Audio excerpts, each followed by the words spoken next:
Sir Nicholas Grimshaw, the visionary architect behind iconic projects such as the Eden Project in Cornwall and the original Eurostar terminal at London's Waterloo station, has passed away at the age of 85.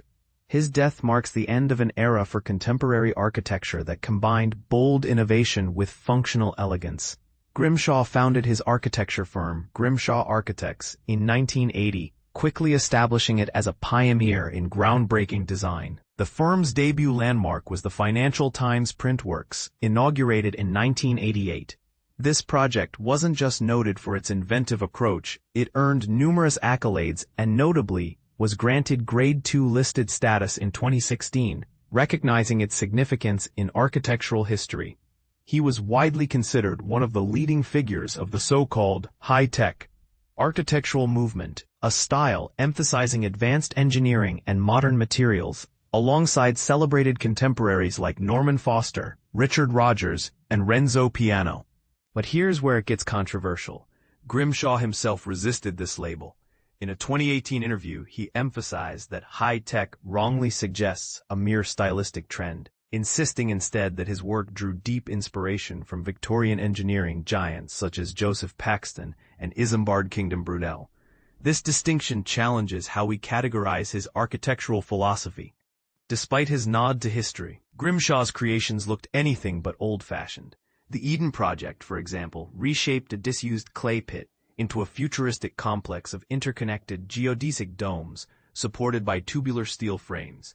These structures are home to an astonishing 5,000 plant species, making the project both an architectural marvel and a biodiversity reservoir. The original Eurostar terminal at Waterloo, with its sweeping 400-meter-long curved roof, was equally groundbreaking. It won the prestigious Mies van der Rohe Award and the Royal Institute of British Architects' RIBA Building of the Year Award, now known as the Stirling Prize, when it opened in 1994. Grimshaw later reflected on this project with a mix of pride and irony, noting to The Guardian's architecture critic Oliver Wainwright that it seems run-of-the-mill now, but at the time, being physically connected to Europe in this way was a huge emotional thrill. Especially ironic today, given the UK's decision to leave the EU. This comment opens a broader conversation about how architecture intersects with political and cultural shifts. Grimshaw's firm didn't rest on past laurels. Just last year, it claimed the Stirling Prize once again for its role in designing the underground parts of London's Elizabeth Line stations. This project was a collaborative effort involving engineering company Atkins Raillis, as well as the firms Maynard and Equation. Grimshaw described railway stations as heroic spaces, capturing the unique excitement of departures and arrivals, blending utility with emotional resonance, a perspective that reveals the human-centered approach behind infrastructural design. His contributions were officially recognized at multiple levels, knighted in 2002 for services to architecture, serving as president of the Royal Academy from 2004 to 2011, and honored with the RIBA Gold Medal in 2018. His firm, upon announcing his death, remembered him as a man of invention and ideas, with an extraordinary gift for persuading others that bold, daring architectural concepts could be realized.